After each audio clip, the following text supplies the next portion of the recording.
আজকে কি আমাদের আজকে এমসিকিউ সলভ করব। আমাদের কালকে করছিলাম প্রথম পত্র, আজকে হচ্ছে দ্বিতীয় পত্র। দ্বিতীয় পত্রের অধ্যায় 2, 3 আর চতুর্থ অধ্যায়। দ্বিতীয় অধ্যায়, তৃতীয় অধ্যায়, চতুর্থ অধ্যায় শুরু করি। বাংলাদেশের কৃষির উপখাত কয়টি? আমি তামান্না রংপুর থেকে। আচ্ছা তামান্না তারপর হচ্ছে তোমরা বাকিরা সবাই অ্যান্সার করা শুরু করো। বাংলাদেশের কৃষির উপখাত কয়টি? বাংলাদেশের কৃষির উপখাত কয়টি? তাইলে 4টি। ঠিক আছে, যারা খ অ্যান্সার দিয়েছো তারা সঠিক উত্তর দিয়েছো। এর পরেরটা এখানে বোঝানোর মতো কিছু নাই, এটা তোমাদের বই থেকে হুবহু তুলে দেওয়া একটা এমসিকিউ, এবং শুধু বই থেকে তুলে দেওয়া না, এটা হচ্ছে অনেকবারই বোর্ড কোয়েশ্চেন নিয়ে আমাদের বোর্ডের পরীক্ষায় এমসিকিউ হিসেবে এসেছিল। ক্লিয়ার? ওকে, নেক্সট। বাংলাদেশের জিডিপিতে কৃষির কোন খাতের অবদান বেশি? কৃষির যেসব খাত আছে সেই খাতগুলোর মধ্যে কোন খাতের অবদান জিডিপিতে সবচেয়ে বেশি? শস্য, শাকসবজি, বনজ সম্পদ, প্রাণীজ সম্পদ, মৎস্য সম্পদ। যারা ক দিছো শস্য শাকসবজি, আবার যারা গ দিছো প্রাণীজ সম্পদ। প্রাণীজ সম্পদ মানে বোঝাচ্ছে এখানে গরুর, তারপর হচ্ছে ছাগল, ভেড়া, এগুলোকে বোঝাচ্ছে প্রাণীজ সম্পদ। বনজ সম্পদ বলতে বোঝাচ্ছে সকল ধরনের গাছের বনকে বোঝাচ্ছে। এবং মৎস্য সম্পদ মানে তো বুঝতেই পারছি, মাছ, যত ধরনের মাছ আছে। আমাদের দেশে সবচেয়ে বেশি উৎপন্ন হয় শস্য ও শাকসবজি। হ্যাঁ, সবচেয়ে বেশি চাষ হয় কোনটা? শস্য, শাকসবজি। দ্যাটস ওয়াই জিডিপিতে সবচেয়ে বেশি অবদান রাখে শস্য এবং শাকসবজি। ওকে, ঠিক আছে। কৃষকেরা স্বেচ্ছায় পরস্পরের জমি নিজেরা, স্বেচ্ছায় মানে কি নিজেরা পরস্পর জমি যদি একত্রিত করে যে খামার গড়ে তোলে তাকে কি বলে? ব্যক্তিগত খামার, ক্ষুদ্রায়তন খামার, সমবায় খামার, যৌথ খামার। দেখো প্রশ্নের মধ্যেই কিন্তু উত্তর অর্ধেকটা দেয়া আছে। সমবায় খামার, স্বেচ্ছায়, পরস্পরে, স্বেচ্ছায় পরস্পরে, এই দুইটা ওয়ার্ড খেয়াল করো। পরস্পর মানে কি? তারা মোট কথা বলছে কি কৃষকেরা স্বেচ্ছায় পরস্পরে মানে কি? মানে হচ্ছে কৃষকেরা নিজেরা যে খামার গড়ে তুলে সেটাকে অবশ্যই কি বলবে? সমবায় খামার। ব্যক্তিগত খামার কখনো হবে না। যারা ক অ্যান্সার দিয়েছো তাদেরকে বলছি ব্যক্তিগত খামার কখনোই হবে না। কারণ কি? কৃষক নিজে একা এখানে কোনো খামার করেনি। ক্ষুদ্রায়তন খামারও হবে না। কারণ কি? কৃষকেরা যখন স্বেচ্ছায় পরস্পর, অনেকগুলো কৃষক যখন একত্রিত হয়ে একটা খামার গড়ে তুলছে তখন কিন্তু এটা ক্ষুদ্রায়তনের খামার মধ্যে থাকে না, এটা কিন্তু বৃহদায়তন অর্থাৎ অনেক বড় একটা খামারে পরিণত হয়। দ্যাটস ওয়াই ক আর খ যারা অ্যান্সার দিছো তারা ভুল অ্যান্সার দিছো। ওকে, এরপর বায়োটেকনোলজি শব্দটি কত সালে প্রথম ব্যবহৃত হয়? বায়োটেকনোলজি শব্দটি প্রথমে ব্যবহৃত হয় 1919 সালে। 1919 সালে। এখানে বোঝানোর মতো কিছুই নেই, বইয়ে আছে আমাদের রঞ্জিত কুমার নাথের বইয়ে, যেটা অর্থনীতি সেকেন্ড পেপার বই, দেখে নিবা। 1919 সালে বায়োটেকনোলজি শব্দটা প্রথম ব্যবহৃত হয়। যারা খ অ্যান্সার দিছো তারা ভুল দিছো। 1920 হবে না, 1919 হবে।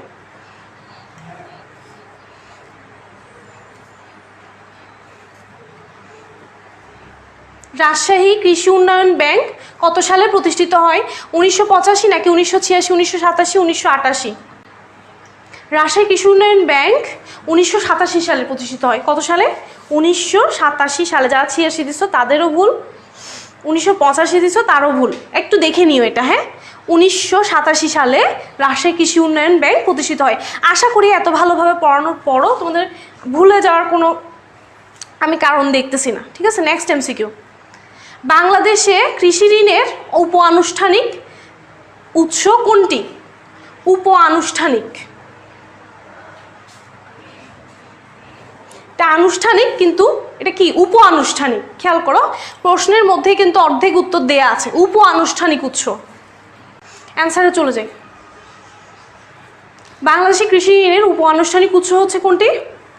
গ্রামীণ ব্যাংক। কোনটি? গ্রামীণ ব্যাংক। গ্রামীণ ব্যাংক হচ্ছে আনুষ্ঠানিক কিন্তু উপ-আনুষ্ঠানিক। ঠিক আছে, আনুষ্ঠানিক ঋণের উৎসর মধ্যে পড়ে কিন্তু এটা হচ্ছে উপ-আনুষ্ঠানিক। ক্লিয়ার? কোনো দেশে কত শতাংশ বনভূমি থাকা দরকার? একদম বেসিক, মানে বেসিক বলতে কি এটা একদম শুধু অর্থনীতি, এটা জিকেরও অংশ। এইখানে যে বেশ কয়েকটা যে এমসিকিউ আমরা আলোচনা করেছি এগুলো কিন্তু জিকেরও অংশ। অ্যান্সারটা দেখে নি দেখো। বাংলাদেশ যে কোনো দেশে অবশ্যই কত পার্সেন্ট বনভূমি থাকা দরকার? 25%। শতাংশ মানে কি? 25% মানে কি? 25%। 25% কি থাকা দরকার? বনভূমি থাকা দরকার। আচ্ছা, এখন বলতে পারো যে এত বেসিক কোয়েশ্চেন কি আসবে? অবভিয়াসলি আসবে। যেই প্রশ্ন দেখো বোর্ডে যে প্রশ্ন করা হয়, সরকারের একটা টার্গেট থাকে, মানে যারা এই প্রশ্নগুলো করে তাদের একটা টার্গেট থাকে। কি টার্গেট থাকে? টার্গেটটা হচ্ছে যারা প্রত্যন্ত অঞ্চলের স্টুডেন্ট, যারা তোমাদের মতো এরকম এত সুবিধা পাচ্ছে না, যাদের কাছে একটা অ্যান্ড্রয়েড ফোন নাই বা ইন্টারনেট সংযোগ নাই বা টিচার নাই অ্যাভেলেবেল, মানে যথাযোগ্য টিচার পাচ্ছে না বা কোনো সুযোগ সুবিধা পাচ্ছে না, জাস্ট কলেজে আসছে যাচ্ছে, এইরকম অবস্থায় যারা সেসব স্টুডেন্ট আছে ওদেরকেও একটা পাস করানোর টার্গেট থাকে। তো তার কারণে হয় কি, কিছু প্রশ্ন থাকে একদম বেসিক থেকে দিয়ে দেয়। বুঝতে পেরেছো? আচ্ছা, লবণাক্ততা সহিষ্ণু ধান কিসের উদাহরণ? এই প্রশ্নটা একটু সহজ করে দিই আমি। দেখো, লবণাক্ততা সহিষ্ণু ধান, এই যে লবণাক্ততা সহ্য করতে পারবে এরকম ধান কিন্তু কিভাবে? বায়োটেকনোলজির মাধ্যমে। অর্থাৎ এই যে জিন পরিবর্তন, কোনো উদ্ভিদের জিন পরিবর্তনের মাধ্যমে যখন এটাকে ওই লবণাক্ততা, মানে কি লবণাক্ততা সহিষ্ণু, তারপর হচ্ছে অনেক বেশি পানি সহিষ্ণু, মানে বন্যা প্রবণিত এলাকার জন্য হচ্ছে অনেক বেশি পানি সহ্য করতে পারে এরকম ধানের বীজ তৈরি হচ্ছে। এখন কেন তৈরি হচ্ছে, কেমনে তৈরি হচ্ছে? এটা বায়োটেকনোলজির মাধ্যমে, অর্থাৎ জিন পরিবর্তনের মাধ্যমে তৈরি হচ্ছে। তাহলে এটা উফসি হবে না।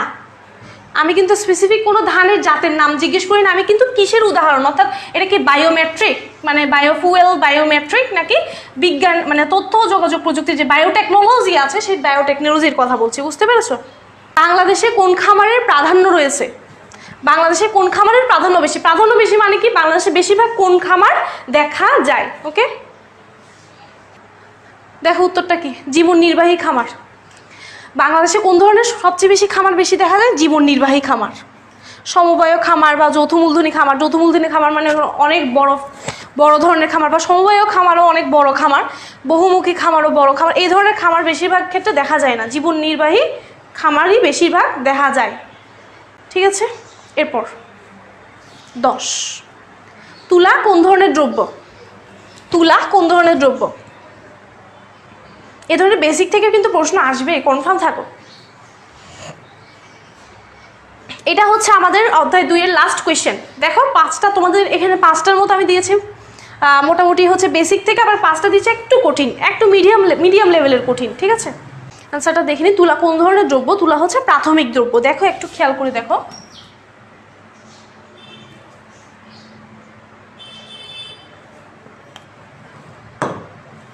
দেখো তুলা, এই যে তুলা কেন প্রাথমিক দ্রব্য? তুলা থেকে হয় সুতা, সুতা থেকে হয় যে কোনো কাপড়,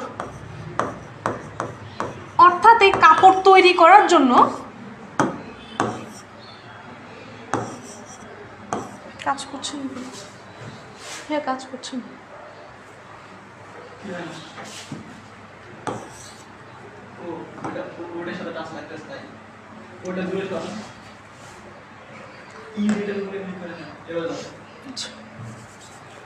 সরি একটু দেখো আবার। কাপড়, এই যে কাপড় তৈরি করার জন্য প্রথমেই কি লাগবে? তুলা। কেন কি? কাপড় তৈরি হয় কোথা থেকে? সুতা থেকে। আর সুতাটা আসবে কোথা থেকে? তুলা থেকে। যেটা প্রথমেই যেই একটা ফাইনাল দ্রব্য মানে হচ্ছে কি চূড়ান্ত দ্রব্য, আমাদের অর্থনীতির ভাষায় যেটাকে বলে কি চূড়ান্ত দ্রব্য। সেই চূড়ান্ত দ্রব্য তৈরি করার জন্য একদম প্রাথমিক অবস্থায় যে দ্রব্যটা আমাদের প্রয়োজন, দ্যাট মিনস তুলাটাই হচ্ছে কি সেই এই ধরনের দ্রব্যকে বলা হয় প্রাথমিক দ্রব্য। প্রাথমিক দ্রব্যর আরও কয়েকটা উদাহরণ যদি আমি টানি তাহলে হচ্ছে বলবো যে গাছ বা ধরো গাছ বা বাঁশ, হ্যাঁ গাছ বা বাঁশ, এই গাছ বা বাঁশ থেকে তৈরি হয় কি কাগজ, তাই না? তাহলে কাগজ হলো এখানে কি দ্রব্য? কাগজ যদি হয় চূড়ান্ত দ্রব্য, তাহলে এই যে গাছ বা বাঁশ যেটা দিয়ে তৈরি হলো এই কাগজটা, তাহলে এটা হবে কি দ্রব্য? আমাদের প্রাথমিক দ্রব্য। ক্লিয়ার? তারপর হচ্ছে ধরো আর কি বলা যায়, যেমন চীনামাটির যে আমরা মগগুলো ইউজ করি, সেই চীনামাটির মগগুলো যখন ইউজ করি তো এগুলো কি দিয়ে তৈরি হয়েছে? চীনামাটি দিয়ে তৈরি হয়। সেই চীনামাটিটা তাইলে হচ্ছে কি দ্রব্য? প্রাথমিক দ্রব্য। ঠিক আছে, ওকে। তারপর তাহলে আমাদের অ্যান্সারটা কি দাঁড়ালো? প্রাথমিক। ওকে, নেক্সট এমসিকিউ। শিল্পনীতি 2010 এর আলোকে বাংলাদেশের শিল্পসমূহকে কয় ভাগে ভাগ করা যায়? দেখো অনেকগুলোই কিন্তু শিল্পনীতি আছে, আমাদের স্বাধীনতার পর কিন্তু অনেকগুলোই শিল্পনীতি এসেছে। তো শিল্পনীতি 2010 অনুযায়ী লাস্ট শিল্পনীতি, আচ্ছা এটা বলে দিলে আবার এমসিকিউর অ্যান্সার হয়ে যাবে, তার জন্য বললাম না। দেখো শিল্পনীতি 2010 এর আলোকে শিল্পসমূহকে কয় ভাগে ভাগ করা হয়েছে? আচ্ছা দেখো বেশিরভাগ যখন অ্যান্সার দিয়েছে অ্যান্সারে চলে যায়। শিল্পনীতি 2010 এর আলোকে বাংলাদেশের শিল্পসমূহকে কয় ভাগে? 9 ভাগে, টোটাল 9টা ভাগে ভাগ করা আছে। ক্ষুদ্র শিল্প, মাঝারি শিল্প, বৃহৎ শিল্প, তারপর হচ্ছে আমাদের আরেকটা শিল্প আছে ম্যানুফ্যাকচারিং খাত অনুযায়ী ভাগ করা হয়েছে, আবার সেবা খাত অনুযায়ী ভাগ করা হয়েছে। আচ্ছা বইয়ে একটু দেখে নিও। আর আরেকটা বিষয় খেয়াল রাখবা, খুব বেশি করে খেয়াল রাখবে, শিল্পনীতি 2010 অনুযায়ী কিন্তু শুধুমাত্র শিল্পনীতি 2010 অনুযায়ী 9 ভাগে, ঠিক আছে? আমাদের 2016 আছে, তারপর আমাদের শিল্পনীতি কত সাল থেকে শুরু হয়ে এসছে? 1973 সাল থেকে শুরু হয়ে আসছে।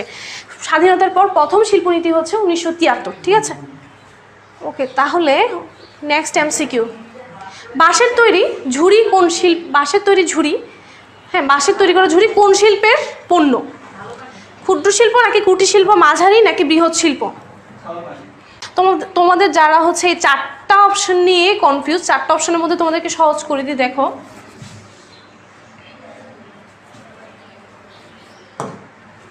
দেখো মাঝারি শিল্প আর বৃহৎ শিল্প, প্রথমত হচ্ছে বৃহৎ শিল্প কখনোই হবে না, বাঁশের তৈরি ঝুড়ি কখনো বৃহৎ শিল্প হবে না, মাঝারি শিল্প কখনো হবে না।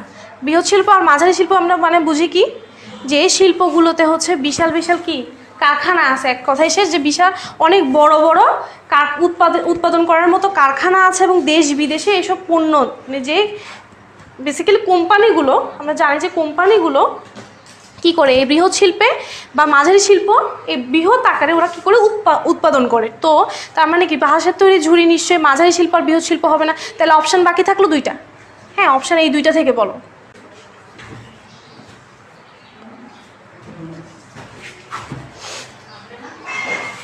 বাঁশের তৈরি ঝুড়ি হচ্ছে কুটির শিল্প, বাঁশের তৈরি ঝুড়ি হচ্ছে কি কোন শিল্পের পণ্য? কুটির শিল্পের পণ্য। বেশিরভাগ হচ্ছে কুটির শিল্প কোনটা এটা বোঝার উপায় হচ্ছে বেশিরভাগ যেসব পণ্য আমরা হাতে তৈরি করতে পারি, হ্যান্ডমেড প্রোডাক্টস, আমাদের অল অফ হ্যান্ডমেড প্রোডাক্টসগুলোই হবে কুটির শিল্পের অন্তর্ভুক্ত। ক্লিয়ার? এই যে উদ্দীপন বোড়ার, হ্যাঁ লোহার সিমেন্ট অবশ্যই বৃহৎ শিল্পের মধ্যে পড়ছে। স্বাধীন বাংলাদেশের প্রথম আচ্ছা শিল্পনীতি প্রণয়ন করা হয় কোন সালে? কিছুক্ষণ আগেই বোঝানোর সাথে এটা অ্যান্সার দিয়ে দিচ্ছি, দেখি কতজন মনোযোগ দিয়ে অ্যাকচুয়ালি ক্লাসটা করতেছো বুঝতে পারবো। একটাও যদি ভুল অ্যান্সার দাও তো খবর আছে। 13 নাম্বার, স্বাধীন বাংলাদেশে প্রথম শিল্পনীতি প্রণয়ন করা হয় কোন সালে? 72, 73, 74, 75?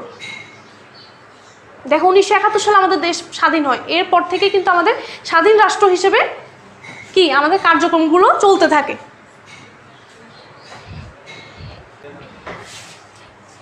ওকে দেখো অ্যান্সারটাতে চলে যায়, বেশিরভাগই যখন অ্যান্সার দিয়েছো অ্যান্সারটাতে চলে যায়। স্বাধীন বাংলাদেশে প্রথম শিল্পনীতি প্রণয়ন করা হয় কত সালে? 1973 সালে। দেখো 1971 সালে কিন্তু আমাদের দেশটা স্বাধীন হয়, দেশ স্বাধীন হওয়ার পরে আরও অন্যান্য সরকার মানে নতুন গঠিত সরকারকে আরও অন্যান্য অনেক কাজ নিয়ে মাথা ঘামাতে হয়, যার কারণে এই শিল্পনীতি ঘোষণা করতে করতে আমাদের 1973 সাল মানে একটা বছর দেরি হয়ে গেল। 1973 সালে শেষ পর্যন্ত প্রথম শিল্পনীতি ঘোষণা করা হয়, যে শিল্পনীতির নাম শিল্পনীতি 1973। ওকে নেক্সট, সর্বশেষ শিল্পনীতি কত সালে প্রণয়ন করা হয়? সর্বশেষ শিল্পনীতি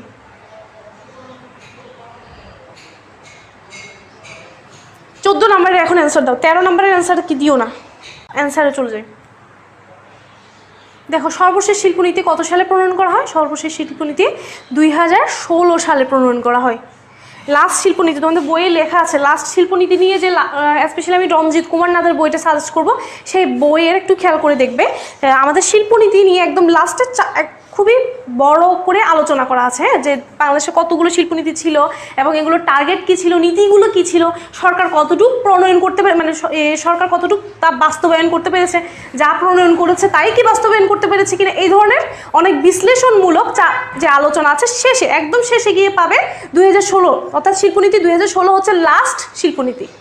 ঠিক আছে 2010 না, 2010 বলছো যারা ভুল, 2016-র আগের যেটা 2016 হচ্ছে আপডেটেড, 2016-র আগেরটা হচ্ছে 2010। আচ্ছা, বাংলাদেশের শিল্পনীতি 2010 অনুযায়ী ম্যানুফ্যাকচারিং ক্ষেত্রে মাঝারি শিল্পের শ্রমিক সংখ্যা কত? সো কনফিউজিং একটা কোয়েশ্চেন, দেখি বলো। বইটা আমিও দেখি যে কয়জন বইটা আসলে ভালো মতো পড়ছো। বাংলাদেশের শিল্পনীতি 2010 অনুযায়ী ম্যানুফ্যাকচারিং মানে কি? উৎপাদন ক্ষেত্রে আমাদের যে বৃহৎ শিল্প, মাঝারি শিল্প, ক্ষুদ্র কুটির শিল্প, এই যে এগুলো আছে সবগুলোর দুইটা ভাগ আছে না? একটা হচ্ছে সেবা খাতে একটা হিসাব, এবং ম্যানুফ্যাকচারিং অর্থাৎ উৎপাদনের ক্ষেত্রে একটা হিসাব। দেখি বলো। আমি কিন্তু কি উৎপাদনের ক্ষেত্রে জিজ্ঞেস করেছি, ম্যানুফ্যাকচারিং কি উৎপাদন ক্ষেত্রে। সেবা খাতে জিজ্ঞেস করেছে, সেবা খাতের অ্যান্সার দিও না, হ্যাঁ? আচ্ছা, বেশিরভাগ যখন অ্যান্সার দিয়েছো আমি অ্যান্সারে চলে যাই। ম্যানুফ্যাকচারিং ক্ষেত্রে মাঝারি শিল্প শ্রমিক সংখ্যা হবে 100 থেকে 250 জন, এবং সেবা ক্ষেত্রে হবে আর একটু কম, সেবা ক্ষেত্রে একটু কম হবে। ওকে, নেক্সট এমসিকিউ। এটা যারা পারো না একটু ভালো মতো দেখে নিই, এটা একটু কনফিউজিং। ইউরিয়া সার কোন শিল্পের পণ্য? ইউরিয়া সার কোন শিল্পের পণ্য?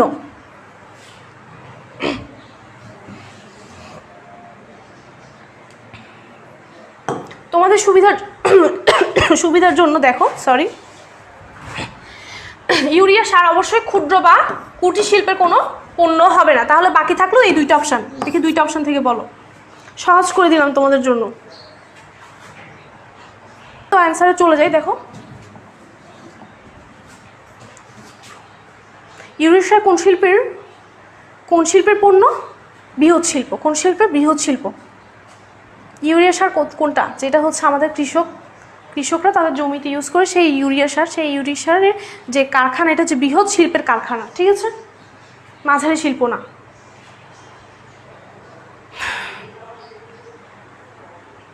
ওকে, নেক্সট এমসিকিউ। কোনটি বৃহৎ শিল্পের অন্তর্ভুক্ত? দেখি বলো। সাবান, তামাক, সিমেন্ট, তাঁত শিল্প। তোমাদের সহজ করার জন্য দেখো, তাঁত শিল্প কখনো হবে না। তাঁত শিল্প কি শিল্পের মধ্যে পড়ছে সেটা আমরা জানি। সো তাঁত শিল্প বাদ দিয়ে এই বাকি তিনটা অপশন নিয়ে আলোচনা করবো আমরা। কোনটি বৃহৎ শিল্পের অন্তর্ভুক্ত? সিমেন্ট হচ্ছে বৃহৎ শিল্পের অন্তর্ভুক্ত। তাঁত শিল্পর অপশন তো আগে থেকে বাদ। সাবান, হ্যাঁ, স্পেশালি সাবান হবে মাঝারি শিল্প। সাবান বা তামাকের যদিও বা বাংলাদেশে মাঝারি শিল্প নেই, ঠিক আছে? তাহলে সিমেন্টই হলো আমাদের কি? বৃহৎ শিল্প। Next MCQ. বাংলাদেশের শিল্পনীতি 2010 অনুযায়ী বৃহদায়তন শিল্পের শ্রমিক সংখ্যা কত? শিল্পনীতি আবারও 2010। এগুলো কিন্তু তোমাদের সবগুলো বোর্ড কোয়েশ্চেন, বুঝতে পেরেছো? উত্তরটাতে চলে যাই। দেখো, যারা বলছো 250 জনের বেশি, উত্তর ঠিক। আর যারা ক দিছো বা গ ঘ দিছো, হ্যাঁ, খেয়াল করে দেখো, এটা কিন্তু কি 250 জনের বেশি। কতজন শ্রমিক? শিল্পনীতি 2010 অনুযায়ী কি হবে? বৃহদায়তন শিল্পের ক্ষেত্রে শ্রমিক হবে 250 জনের বেশি। ওকে, তারপর পণ্য আমদানি করে যদি নিজের দেশে উৎপাদন করতে কারখানা স্থাপন করা হয় তাকে কোন শিল্প বলে? তাকে বলে এখানে একটা হাইফেন হবে, প্রশ্নবোধক হবে না, টাইপিং মিস্টেক আর কি। তাহলে আমরা নেক্সটে চলে যাই। পণ্য আমদানি না করে যদি নিজেদের দেশেই সেই পণ্য উৎপাদন করার জন্য কারখানা স্থাপন করা হয় তাকে বলবে কি? আমদানি বিকল্পন শিল্প। অর্থাৎ আমদানি না করে বিকল্প ব্যবস্থা নেওয়ার যে শিল্প সেটাই হচ্ছে আমদানি বিকল্পন শিল্প। ওকে, নেক্সট এমসিকিউ। বাংলাদেশে তৈরি পোশাক পণ্যের বৃহৎ বাজার হলো কোনটি? বৃহৎ বাজার। বাংলাদেশে তৈরি পোশাক পণ্যের বৃহৎ বাজার মানে কি? প্রশ্নটা একটু সহজ করে দিই। অর্থাৎ বাংলাদেশ তো মোটামুটি বাংলাদেশ কি পোশাক, এই যে গার্মেন্ট শিল্প তো অনেক ফাস্ট। সো এই গার্মেন্ট শিল্পের যে পণ্য, এগুলো কারা কিনে? এগুলো কোন দেশ কিনে নিয়ে যায়? ইউরোপীয় ইউনিয়ন, নাকি যুক্তরাষ্ট্র, নাকি জাপান, নাকি দক্ষিণ কোরিয়া? ইউরোপীয় ইউনিয়নে প্রধানত আছে হচ্ছে আমাদের ইউকে, অর্থাৎ যুক্তরাজ্য। হ্যাঁ, এছাড়াও আরও অনেকগুলো দেশ হচ্ছে কি এর ভিতরে ইনক্লুডেড। যুক্তরাষ্ট্র হবে, নাকি জাপান হবে, নাকি দক্ষিণ কোরিয়া হবে? যাই, অ্যান্সারে চলে যাই। দেখো কি হবে, কোন দেশ আমাদের থেকে সবচেয়ে বেশি কিনে না, আমাদের যে রেডিমেড গার্মেন্টস, এক কথায় রেডিমেড গার্মেন্টস যেসব চট্টগ্রাম বেসে সবচেয়ে বেশি গড়ে উঠেছে, যেখানে চট্টগ্রামে বলে যে ইপিজেড এলাকা, ইপিজেড এলাকায় সবচেয়ে বেশি অনেকগুলো গার্মেন্টস, ইপিজেড এলাকা তো মানে বুঝো, ওই এলাকাগুলোতে হচ্ছে শুধু 1-2টা গার্মেন্টস না, অনেকগুলো গার্মেন্টস কারখানা কি হয়েছে একসাথে যখন গড়ে উঠেছে, এই এলাকাকে বলা হচ্ছে ইপিজেড এলাকা। তো ইপিজেড এলাকা আছে চট্টগ্রামে, আর এইসব চট্টগ্রামে তৈরি গার্মেন্টস শিল্প, টোটাল গার্মেন্টসগুলো পণ্যগুলো যুক্তরাষ্ট্র, মোটামুটি বেশিরভাগ ক্ষেত্রে কিনে বাইরের হচ্ছে কারা, যুক্তরাষ্ট্র। ঠিক আছে, এরপর and ইজে on principles of population গ্রন্থটি কার লেখা? এটা কিন্তু আমাদের কোন চ্যাপ্টার, জনসংখ্যা চ্যাপ্টারে, ওই যে জনসংখ্যা অধ্যায়, আমাদের চতুর্থ অধ্যায়ের থেকে শুরু, এখান থেকে শুরু। ঠিক আছে, is on principles of population গ্রন্থটি কার লেখা? চলে যাই, দেখো এই বইটি কার লেখা, ম্যালথাস। আমরা জানি হচ্ছে আমাদের এই জনসংখ্যা চ্যাপ্টারে এই ব্যক্তিরও নাম নাই, যে এই অ্যাডাম স্মিথের যিনি হচ্ছে অর্থনীতির জনক, এই ব্যক্তিরও নাম নেই, আছে কার নাম, শুধু ম্যালথাসের নাম। এই পুরো চ্যাপ্টারটা দেখেও পুরো ম্যালথাসের তত্ত্ব থেকে শুরু করে, হ্যাঁ ম্যালথাসের কাম্য জনসংখ্যা আরও হাবি যাবে অনেক কিছুতে ভর্তি। তার মানে কি একদম চোখ বন্ধ করে অ্যান্সার করে দিব ম্যালথাস। ঠিক আছে, ওকে। অ্যাকচুয়ালি এই ম্যালথাস উনি হচ্ছে পপুলেশন নিয়ে অর্থাৎ জনসংখ্যা নিয়ে উনি সাবকন্টিনেন্টলি কী করলো, একটা গবেষণা করলো। ওনার এই গবেষণাটাই সবচেয়ে বেশি ফেমাস। মার্শাল ম্যাকলুহানও না, অ্যাডাম স্মিথও না, ম্যালথাস। ওকে, এরপর নেক্সট, ম্যালথাসের মতো অনিয়ন্ত্রিত অবস্থায় জনসংখ্যার বৃদ্ধি পেতে থাকলে কোনো দেশে 100 বছরে খাদ্য উৎপাদন বাড়বে 5 গুণ এবং জনসংখ্যা বাড়বে হাইফেন অর্থাৎ কত গুণ, হাইফেন মানে কি এখানে একটা হাইফেন হবে, মানে কত গুণ বাড়বে। যদি জনসংখ্যা অনিয়ন্ত্রিত অবস্থায় থাকে তাহলে খাদ্য যদি 5 গুণ বাড়ে তাহলে জনসংখ্যা কত গুণ হবে, খাদ্য কত গুণ বাড়লো খেয়াল রাখো, 5 গুণ। এটা দিয়ে আমরা অ্যান্সার করব, খাদ্য বাড়লো 5 গুণ। আচ্ছা, তোমরা অ্যান্সার করতে থাকো, এর ভিতর একটা তত্ত্ব বলে দিই। যে তত্ত্বটা দিছে ম্যালথাস বলেছে কি, জনসংখ্যা অনিয়ন্ত্রিত অবস্থায় থাকলে, হ্যাঁ জনসংখ্যা বৃদ্ধি পেতে থাকলে কোনো দেশে খাদ্য উৎপাদন বাড়ে গাণিতিক হারে এবং জ্যামিতিক হারে বাড়ে কে, জনসংখ্যা, অর্থাৎ জনসংখ্যা বাড়বে জ্যামিতিক হারে, আর খাদ্যের উৎপাদন বাড়বে গাণিতিক হারে।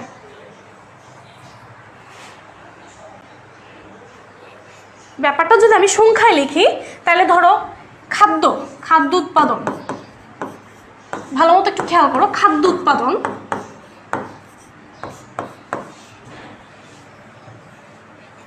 উৎপাদন বাড়লো আমাদের 1, 2, 3, 4, 5 এভাবে করে বাড়তে থাকবে, ডট ডট ডট। কিন্তু জনসংখ্যা কি করে বাড়বে বললাম, জ্যামিতিক হারে। জনসংখ্যা বাড়বে জ্যামিতিক হারে। জনসংখ্যা যদি জ্যামিতিক হারে বাড়ে তাহলে কি হবে, দেখো 1, 1-এর পরে 2, 2-এর পরে জ্যামিতিক হারে 2 2 কত হবে 4, তারপর 4 দুগুণে 8, তারপর 8 দুগুণে কত হবে 16। দেখো আবার 2 1-এর সাথে 2 গুণ করলে কত 2, 2-এর সাথে আবার যদি 2 গুণ করি তাহলে হয় কত 4, 4-এর সাথে আবার 2 গুণ করলে কত হয় 8, 8-এর সাথে 2 গুণ করলে হয় 16। তার মানে আমাদের উত্তর কি, উত্তর তো বুঝতেই পারছো। দেখো যদি 5 গুণ, যেখানে 5 গুণ সেখানে হচ্ছে কত গুণ, 16 গুণ। যেখানে খাদ্য উৎপাদন 5 গুণ সেখানে জনসংখ্যা বাড়ছে 16 গুণ। তার মানে কি উত্তর হচ্ছে, সঠিক উত্তর হচ্ছে 16 গুণ। বাংলাদেশের জনসংখ্যা ও বর্তমান জনসংখ্যা যথাক্রমে 6 ও 16 কোটি, তবে অসামঞ্জস্যের পরিমাণ কত?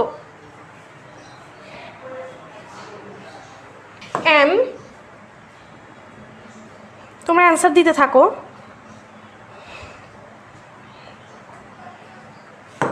দেখো m is equals to a minus 0, so a minus o divided by o। এখানে m মানে হচ্ছে অসামঞ্জস্যতার পরিমাণ,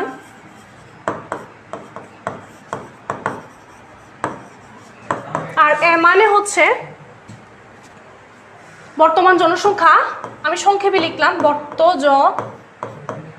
বিয়োগ কাম্য জনসংখ্যা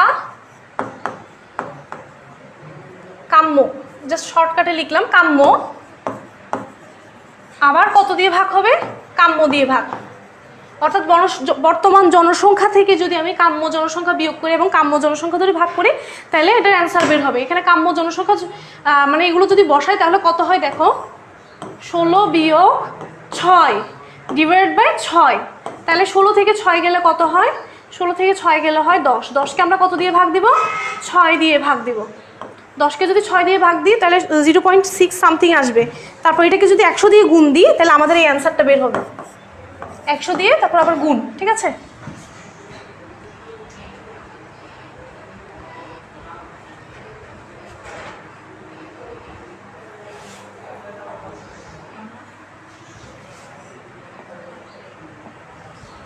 ওকে, অ্যান্সারটা দেখো কত আমাদের 1.67। যারা হচ্ছে প্রথমেই বলছিলাম যে একটু এমসিকিউ যখন সলভ করবো, স্পেশালি ম্যাথমেটিক্যাল এমসিকিউগুলো অবশ্যই ওই ক্যালকুলেটর নিয়ে বসবা, ঠিক আছে। তারপর পরেরটা, জন্মহার বিয়োগ মৃত্যুহার ভাগ। দেখো জন্মহার বিয়োগ মৃত্যুহার ভাগ 1000 ইন্টু 100, এটা দ্বারা কি বোঝায়, মানে এটা কিসের সূত্র। দেখো অপশনগুলো দেখো, স্থূল, টাইপিং মিস্টেক, এটা স্থূল জন্মহার নাকি স্থূল মৃত্যুহার নাকি স্বাভাবিক বৃদ্ধির হার নাকি জনসংখ্যা বৃদ্ধির হার। দেখো সূত্রটা একটু খেয়াল করো, সূত্রটা এখানে না বুঝলে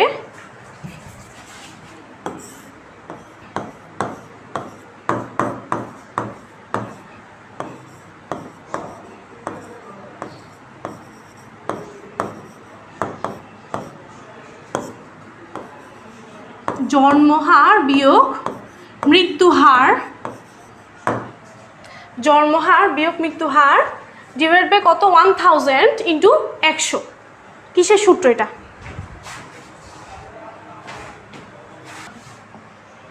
এটা হচ্ছে অ্যান্সার হবে স্বাভাবিক বৃদ্ধির হার, স্থূল জন্মহার বা স্থূল মৃত্যুহার কোনোটাই হবে না। এরপর নেক্সট আমাদের লাস্ট কোয়েশ্চেন, মনে করি ক দেশে 5 লক্ষ লোক মৃত্যুবরণ করলো এবং উক্ত বছরের মধ্যবর্তী সময়ে মোট জনসংখ্যা হচ্ছে 10 কোটি হলে স্থূল মৃত্যুহার কত।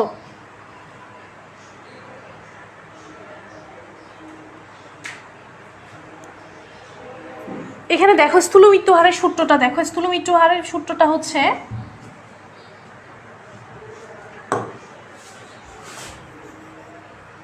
সাম of D divide by sum of population. Sum of D মানে হচ্ছে কতজন মৃত্যুবরণ করলো, আর সাম অফ টি মানে হচ্ছে কি উক্ত বছরের মধ্যবর্তী সময়ের মোট জনসংখ্যা, ঠিক আছে। তাহলে ভাগ করো, জাস্ট কি এই যে 5 লক্ষ আর এই যে 10 কোটি, হ্যাঁ এটা জাস্ট ভাগ করলে আমাদের উত্তর পেয়ে যাবে। ক্যালকুলেটর নিয়ে যারা বসছো তারা হচ্ছে আমাকে উল্টো উত্তর বলো দেখি। আচ্ছা দেখো সময় যেহেতু প্রায় শেষের দিকে, অ্যান্সারটা নিয়ে নাও, কত হবে, 5 হবে। আমরা জাস্ট ওই sum of D divide by sum of P যখন দিব, মানে ভাগ করব, সাম অফ কি কাকে, ডি কে যখন সাম অফ পি দিয়ে দ্বারা ভাগ করব তখন কিন্তু এটাই অ্যান্সার বের হবে, ঠিক আছে। ওকে, আজকে তোমাদের হচ্ছে 3টা অধ্যায় আলোচনা করা হলো, নেক্সট টাইম হচ্ছে আরও 3টার মতো অ্যান্সার ইনশাল্লাহ আলোচনা করব। আজকে এতটুকুই থাকি। আচ্ছা, আবার পরবর্তী ক্লাসে দেখা হবে, আর চলো শিখির সাথে থাকবে।